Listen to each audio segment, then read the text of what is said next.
Here we are live at the 360 Vegas studios with this edition of School Police Talk. We have the chief here. We have a new person who's not been on the show before. Chief, please introduce yourself and tell us what it is that you do. Well, this is Sergeant Bernardo Barca. He's been with us for 8 years now.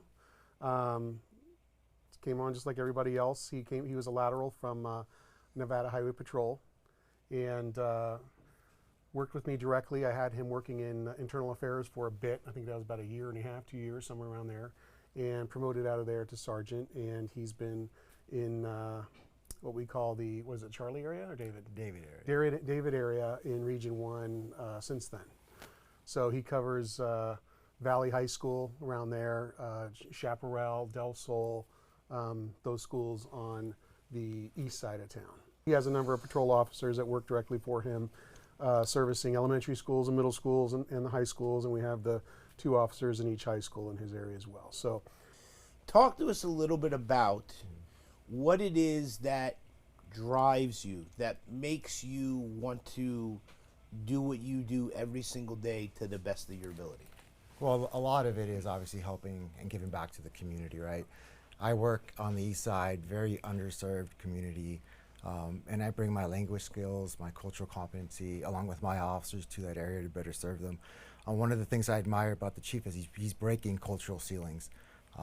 And where I come from in my culture, we have those ceilings too. And so he's already paved the way for somebody like me, where all I have to do is just have him as a mentor and emulate what he does, so I can break those ceilings as well and have the younger generation see somebody like me and be like, hey, that guy looks like me. I can do what he does.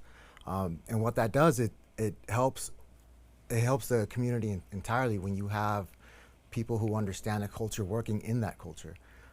For example, I'll say if you have a Hispanic old grandma that just worked a 12-hour housekeeping shift and she's rushing home to make dinner for her grandchildren or her children, and she commits a traffic violation, I know money's tight. I know she's just working hard trying to get home. There's no malicious intent there. Maybe she was just speeding. Culturally, will I understand that better than somebody who's not from the culture of say someone who I always give this example, someone who grows up, in an environment where they have money. They grow up real good. They never go without. In other words, they go to college and then they come home and then you put them in the middle of D Street in Donna. How are they going to react to that difference in culture, difference in environment, as opposed to somebody like me who kind of grew up in the culture?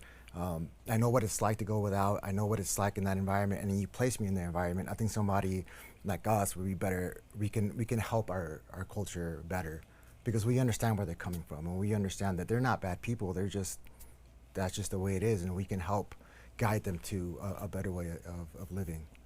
Chief, Sergeant, thank you very much for taking the time to come here and see us. You know what I mean? It's always wonderful. So we're going to look at this camera right here, and then we're just going to wave goodbye, okay? All right, see you soon.